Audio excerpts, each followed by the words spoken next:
Senator Mary Landrieu, Democrat from Louisiana, is with us now. She, of course, led her state's recovery after Katrina. Senator, welcome. Good to have you on the program. Thank you, Carl.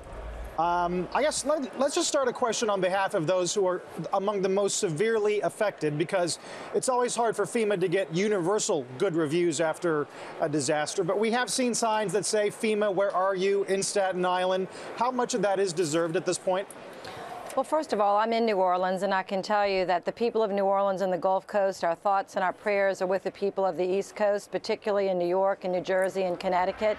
FEMA is not a perfect agency by any means. They're going to have a lot of bumps in the roads, but they're a much better agency than showed up here for Katrina.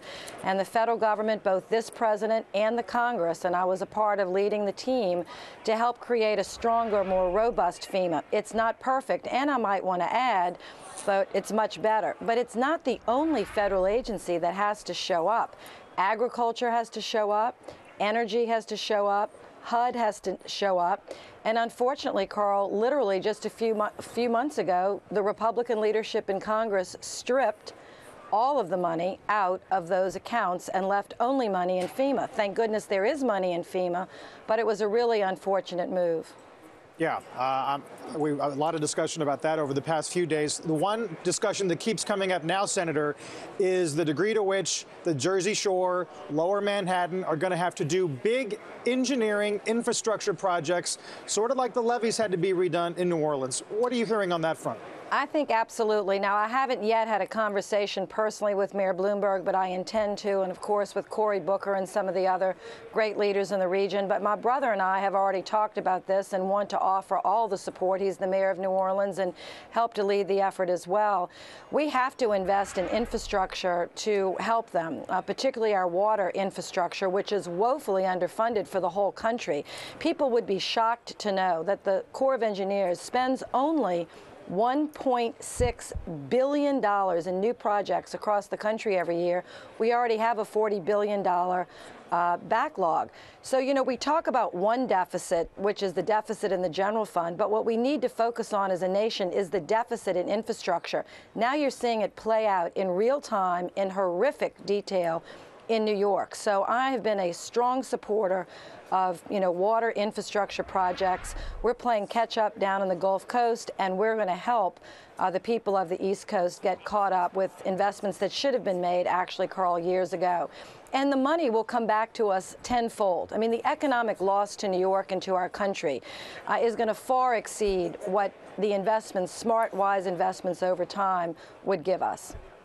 In the meantime, Senator, we have many thousands of people who are now homeless, and we have another storm that is approaching the East Coast. What should the authorities do with all those people? Do you have, from your experience, any advice? It's a very, very difficult situation to know where to put them. It's a very difficult situation. As you know, the whole nation rallied to support over 1 million people that were homeless in the Gulf Coast, at least temporarily, and some of their homelessness lasted months. So we know how difficult it is, and of course our area is not as populated as the Northeast, so their situation is going to be even more difficult. But I'm sure the local officials are scrambling and doing everything they can. Government has to work in a coordinated, strong effort with the private sector and with volunteers. But there's no substitute for a strong and muscular government in times of an emergency like this, and that's what we're seeing. And they've got some good leadership up there, and they're going to need it. Got one engineering question for you. Over the weekend, the New York Times sort of unveiled various ideas about how you might protect, say, Lower Manhattan from another big surge of 14 feet or more. Some of it involves putting marshes farther out into the water. Others are more forms of concrete that would act as a seawall. I mean, is there a consensus building as to what this is supposed to look like in the end? Well, let me give you some great news. The Dutch helped to found the city of New York and celebrated, 400 years? I was just there for that great celebration.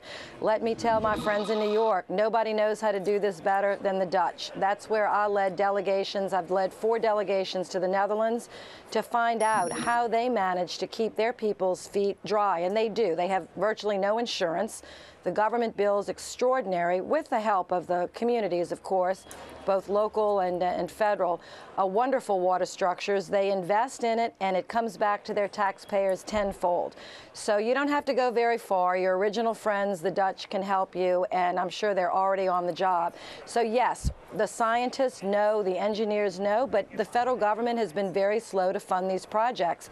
Senator Feinstein and I literally had a conversation by phone about this a week before Sandy hit. She's the chairman of the committee, and I serve on it, and she and I were getting ready to kind of rally the Congress to really focus on the importance of water infrastructure for the nation. I'm sorry that Sandy has now made it very clear to many people that we need to do that. Senator, I know the Netherlands extremely well, and of course the Netherlands, much of it is below Yes. sea level. That's the nature of it, and they have now actually drawn up plans to determine which part of the country is allowed to flood when, because the situation is so bad with the rise in the sea levels. Do we need to have a conversation about climate change rather than just dealing with the effects of climate change in this country? That's a very important point. Yes, we do need to acknowledge that climate change is happening and deal with it and not put our heads in the sand.